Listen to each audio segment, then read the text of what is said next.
presentasi kali ini itu ada latar belakang dari stem cell untuk kosmetik, lalu ada tujuan dari stem cell untuk kosmetik, metodologi yang digunakan, hasil dari pembahasan analisis pemecahan kasus, dan simpulan dan saran. Next, ke latar belakang dari presentasi ini. Permintaan terhadap kosmetik anti-aging terus meningkat seiring tingginya kesadaran masyarakat, terutama perempuan muda. Di wilayah tropis seperti Indonesia, paparan ultraviolet yang intens itu mempercepat kerusakan kolagen, munculnya keriput, serta hiperpigmentasi. Sehingga kebutuhan akan produk yang mampu melindungi dan memperbaiki kulit itu menjadi semakin penting. Nah, salah satu inovasi kosmetik anti-aging modern yang berkembang adalah dengan memanfaatkan potensi regeneratif sel punca atau stem cell seperti AMSC atau amniotic membrane stem cell dan metabolitnya, yaitu AMSCMP, yang kaya akan growth factor dan sitokin untuk meningkatkan sintesis kolagen dan regenerasi kulit. Selain itu, sekretum dari mesenchymal stem cell atau MSC itu juga menawarkan manfaat dermatologis luas, termasuk rejuvenasi kulit, peningkatan elastisitas, dan perbaikan skin barrier, menjadikannya kandidat kunci untuk terapi dan kosmetik anti-aging berbasis regenerasi.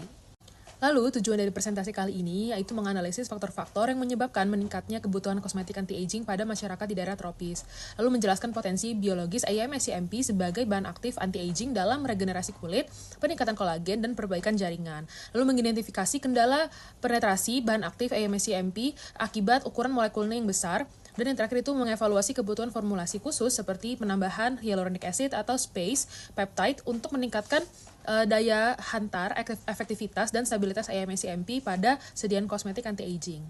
Baiklah, selanjutnya dermatologi.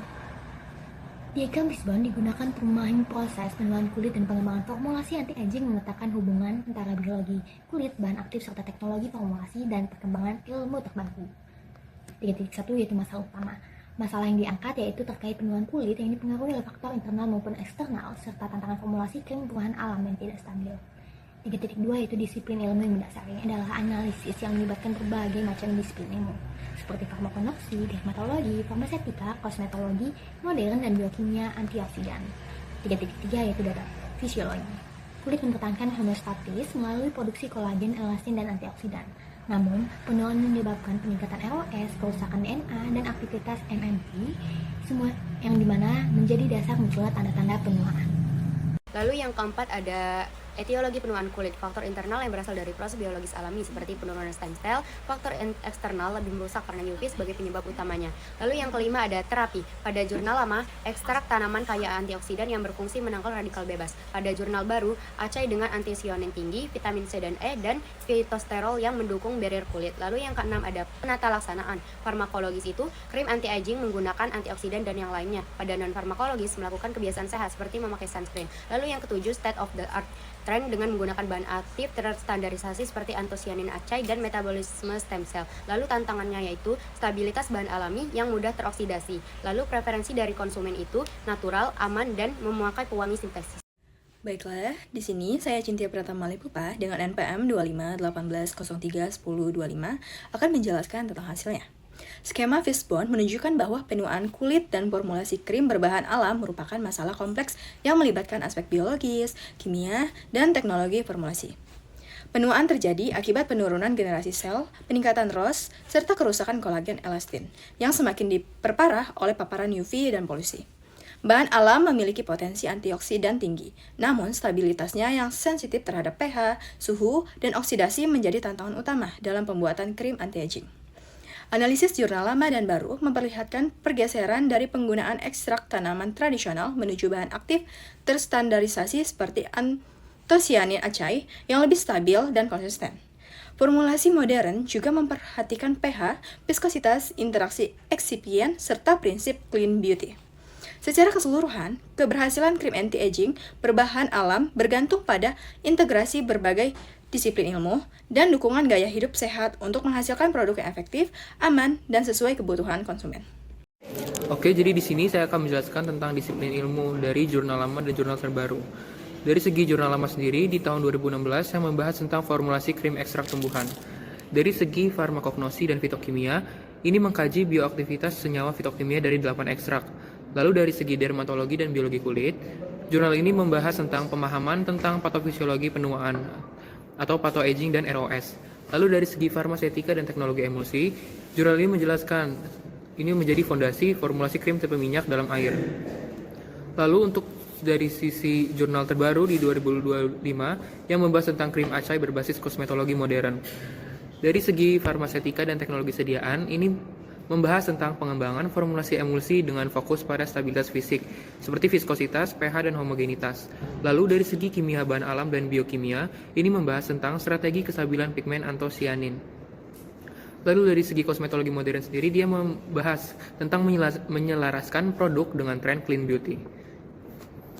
Selanjutnya, saya akan membahas tentang data fisiologi dan patofisiologi. Pada jurnal pertama, tahun 2013 yang berfokus pada sel punca dan ADSC, pada saat kondisi normal atau fisiologi, sel punca berfungsi menjaga homeostatis jaringan melalui sel renal, dan perbaikan sel yang rusak didukung oleh perbaikan DNA dan mitokondria. Keseimbangan antara reaksi oksidatif dan antioksidan penting untuk menjaga jumlah radikal bebas agar tetap rendah. Selanjutnya yang jurnal kedua pada tahun 2023 pada saat kondisi normal atau fisiologi stem cell itu memiliki dua kemampuan utama yaitu untuk memperbarui diri dan menghasilkan sel khusus seperti fibroblast. Kemampuan tersebut dapat mendukung proses regenerasi alami dan memperkuat matriks seluler atau ECM. Baik, sekarang saya akan menjelaskan tentang patofisiologi. Dalam jurnal yang lama, tahun 2015, patofisiologi berfokus pada penuaan kulit. Penuaan kulit terjadi karena kerusakan kumulatif akibat paparan UV, menyebabkan penumpukan ROS, yaitu stres oksidatif, adipose derivated stem cell, yaitu ADSC. Memiliki potensial terapi anti-aging karena dapat mengurangi ROS, menurunkan MMP, dan merangsang kolagen baru. Untuk jurnal yang baru, tahun 2023, patofisiologi berfokus pada jalur penuaan modern. Patologis penuaan dipercayai sebagai gabungan physiological aging alami dan pathological aging eksternal, yaitu UV dan stres. Mekanisme penuaan modern menyoroti beberapa jalur penuaan, yaitu peningkatan ROS, disfungsi mitokondria, dan aktivasi inflamasi kronis. Dampaknya, sel memasuki fase senescence, yaitu penuaan seluler akibat pemendekan telomer dan perubahan epigenetik. Selanjutnya ada etiologi penyakit atau penyebab penyakit. Pada jurnal lama tahun 2013 yang menganalisis tentang kerusakan eksternal dan internal sel punca mengatakan bahwa etiologi penuaan kulit berakar dari kegagalan seluler, tidak hanya dari dalam sel tetapi hilangnya komunikasi dan dukungan dari luar sel juga berpengaruh. Kegagalan seluler ini meliputi beberapa hal, yaitu yang pertama ada gangguan sinyal eksternal yang dimana kondisi sel punca itu kehilangan sinyal yang diperlukan dari lingkungan mikro. Juga adanya penurunan faktor tumbuh yang mendukung pemeliharaan dan perbaikan sel punca itu sendiri. Terus yang kedua itu ada gangguan metabolisme. Gangguan metabolisme ini dikarenakan adanya stres oksidatif yang menyebabkan gangguan metabolisme serta gangguan aktivitas mitokondria serta gangguan pada responsivitas si sel punca yang mengakibatkan sel punca itu lebih rentan terhadap kerusakan. Terus yang ketiga itu ada penurunan perbaikan seluler dari sel punca. Penurunan ini diakibatkan oleh enzim perbaikan yang kurang bekerja dengan baik yang mengakibatkan adanya akumulasi kerusakan biologis. Yang keempat atau yang terakhir itu adalah peradangan sistemik. Peradangan sistemik ini dikarenakan adanya lingkungan imun yang sudah menua, mengakibatkan adanya peradangan kronis yang menghambat komunikasi antar sel dan juga regenerasi sel punca itu sendiri. Selanjutnya pada jurnal baru tahun 2025 yang berfokus kepada inflammaging and senescence yang menyoroti etiologi modern yang meliputi beberapa hal. Yang pertama ada penurunan fungsi seluler yang dimana ini penurunan fibroblast sebagai faktor utama. Yang kedua ada stres oksidatif yaitu penumpukan ROS. Yang ketiga ada inflammaging atau peradangan kronis secara lambat atau low grade. Dan yang keempat ada senescence seluler yang dimana sel punca ini sudah masuk ke fase penuaan dan mensekresikan SHSP. Selanjutnya ada metode terapi yang dimana pada jurnal lama tahun 2016 yang menganalisis tentang terapi komprehensif berbasis tanaman menargetkan kerusakan kolagen melalui 4 pilar. Yang pertama ada terapi antioksidan yang berperan untuk menangkap radikal bebas, mencegah oksidasi lipid, dan menjaga kolagen.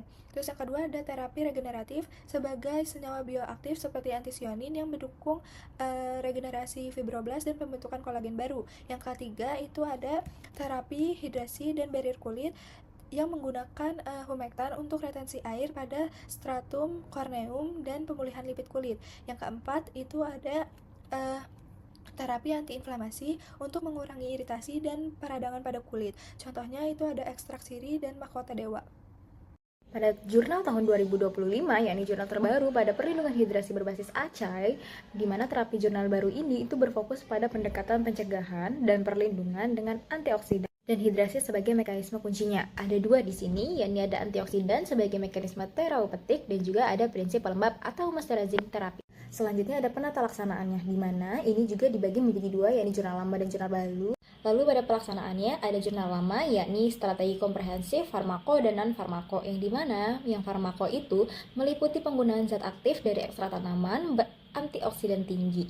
Setiap ekstrak memberikan kontribusi farmakologis berbeda sesuai kandungannya, contohnya pada aksi utama berbasis tanaman, fungsi sekunder atau farmasetika, dan juga kualitas. Pada non-farmakologinya, ini ada proteksi UV, modifikasi gaya hidup, perawatan kulit rutin, dan juga integrasi. Selanjutnya pada jurnal baru, itu ada perlindungan berbasis ACAI dan kosmetik natural, yang dimana ada farmakologis utama dan non-farmakologi. Selanjutnya pada jurnal baru, itu ada perlindungan berbasis ACAI dan kosmetik natural. Yang pertama ada aktivitas farmakologis utama dari ACAI, dimana itu ada aktivitas antioksidan tinggi, antiinflamasi, efek amelian dan humektan tambahan, kestabilan produk. Sedangkan non-farmakologinya, itu ada konsep natural skincare, lifestyle, perawatan kulit harian, dan edukasi konsumen. Baik, pada bagian ini saya akan menyampaikan kesimpulan dari hasil kajian yang telah kami lakukan. Pertama, kebutuhan masyarakat terhadap produk kosmetik anti-aging semakin meningkat, terutama di bagian daerah tropis seperti negara Indonesia. Hal ini terjadi karena tingginya paparan sinar ultraviolet yang mempercepat proses penuaan kulit menjadi mekanisme photoaging dan stres oksidatif. Dengan kata lain, lingkungan kita memang memicu kulit menjadi lebih cepat mengalami tanda-tanda penuaan, sehingga solusi anti-aging semakin dibutuhkan. Kedua, amniotik membran stem cell. Metabolit produk atau AMSC-MP memiliki potensi yang sangat besar sebagai bahan aktif anti-aging. Hal ini karena AMSC-MP mengandung growth factor dan sitokin yang mampu merangsang regenerasi jaringan, meningkatkan sintesis kolagen, dan memperbaiki elastisitas kulit. Kawan-kawan ini membuat AMSC-MP menjadi kandidat kuat untuk pengembangan kosmetik yang efektif. Lalu yang ketiga, meskipun memiliki manfaat yang besar, penggunaan AMSC-MP dalam kosmetik masih memiliki tantangan.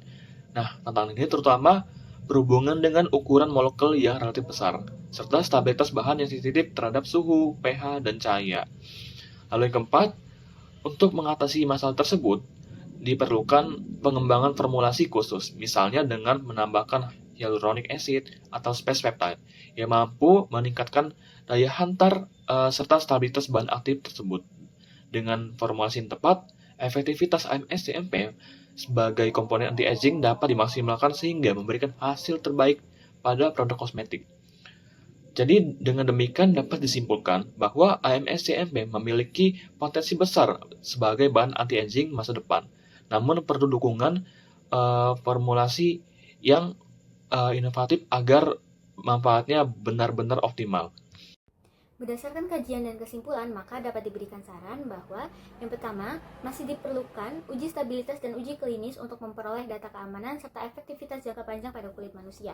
Yang kedua, disarankan memanfaatkan teknologi penghantar modern guna meningkatkan kemampuan penetrasi kulit dan aktivitas biologis bahan aktif. Dan yang ketiga, diperlukan edukasi kepada masyarakat agar pemahaman konsumen bersifat objektif dan tidak menimbulkan kesalahpahaman.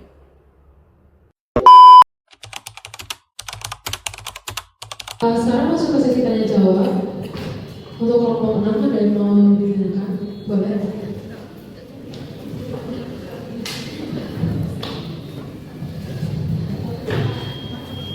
Jadi ini undangan ini nama saya Liana Randina dengan NPM 25 izin bertanya nih, kalau AMSC-MP ini kayak multifaktor, mengapa ukuran molekulnya itu menjadi hambatan utama dan bagaimana mempengaruhi efektivitasnya? Sekian. Izin bertanya, nama Dominika Primakiabella, NPM 218-03106. Tadi kan dijelasin farmakologis sama non-farmakologis. Apakah bahan anti-aging itu cukup untuk melawan ROX akibat UV? Dan kenapa harus kombinasi dengan strategi non-farmakologis? Terima kasih. Izin bertanya, nama saya Sabina Fauzia Zahra dengan NPM 2018-031056. Mengapa hyaluronic acid atau space peptide dapat meningkatkan penetrasi AMSC-MP? Terima kasih. Baik, di sini saya akan menjawab dari pertanyaan Alvia, yaitu jika AMSC-MP kaya growth factor, mengapa ukuran molekulnya menjadi hambatan utama dan